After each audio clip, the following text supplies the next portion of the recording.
தமிழ் மொழியை உயர்தனிச் செம்மொழி என முதலில் நிலைநாட்டியவர் யார்?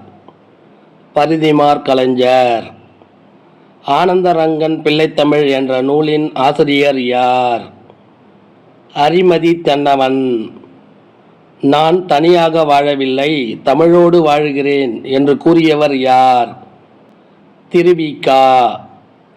தமிழை ஆளென வளர்த்து மாண்புறச் செய்தவர் யார்? தேவநேய பாவாணர்.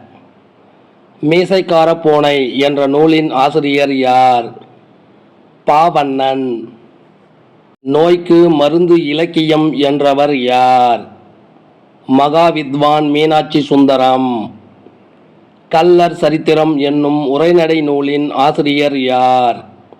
ந. மு. வேங்கடசாமி. விரல்கள் 10 மூலதனம் என்று கூறியவர் யார்? தாரா பாரதி. பெரிய புராணத்தில் குறிப்பிடப்படும் தொகை அடியார்களின் எண்ணிக்கை எத்தனை? 9 அடியார்கள்.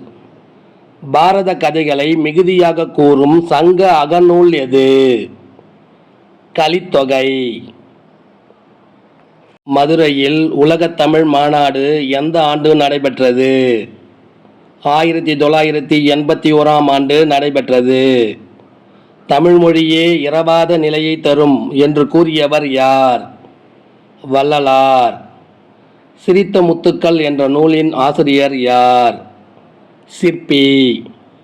உலக தமிழரிடையே தமிழ் உணர்வை உருவாக்க பாடுபட்ட இதழ் எது? தமிழ் சிட்டு. தமிழர் சால்பு என்ற நூலின் ஆசிரியர் யார்? சு. வித்யானந்தன். தாய்நாடு என்ற பெயர் தாய்மொழியை கொண்டு பிறந்தது என்ற சிந்தனை கருத்தை கூறியவர் யார்? திருவிக. தமிழை ஆட்சி மொழியாக கொண்டுள்ள நாடுகள் யாவை? இலங்கை, சிங்கப்பூர், மலேசியா. தொண்டகப்பறை எந்த கூத்தில் பயன்படுத்தப்பட்ட இசைக்கருவி? குரவை கூத்து. கவுடநெறி புலவர் என அழைக்கப்படுபவர் யார்? ஒட்டக்கூத்தர். ஜீவனாம்சம் என்ற நூலின் ஆசிரியர் யார்? சி. சு. செல்லப்பா. வானூர்தி வடிவமும் அதனை இயக்கும் முறை பற்றிய செய்தி காணப்படும் நூல் எது? பெருங்கதை. எண்ணப்படுவது, நினைக்கப்படுவது, கனவு காணப்படுவது ஆகியவையும் மொழியே என்று கூறியவர் யார்? மு. வரதராசனார். தமிழ்நாட்டில் முதலாக நடத்தப்பட்ட தேசிய சமுதாய நாடகம் எது? கதரின் வெற்றி. யார் காப்பார் என்று தமிழன்னை ஏங்கிய போது நான் காப்பேன் என்று எழுந்தவர் யார்? உ. வே. சாமிநாதர். பிரபுலிங்க லீலை என்ற நூலின் ஆசிரியர் யார்? சிவபிரகாசம். தமிழ் தூதுவர் என போற்றப்படுபவர் யார்? தனிநாயகம் அடிகள்.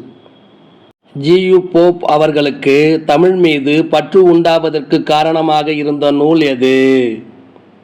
புறநானூறு.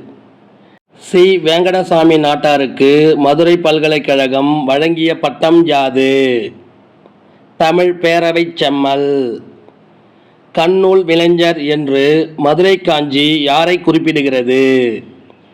ஓவிய கலைஞர். சக்தி வைத்தியம் என்ற நூலின் ஆசிரியர் யார்? ஜானகிராமன். இந்த நூலுக்காக 1979ஆம் ஆண்டு சாகித்ய அகாதமி விருதை பெற்றார். இந்த வினாவிடை உங்களுக்கு பிடிச்சிருந்தா சின்னதாக ஒரு லைக் பண்ணுங்க, ஷேர் பண்ணுங்க. தேங்க்யூ.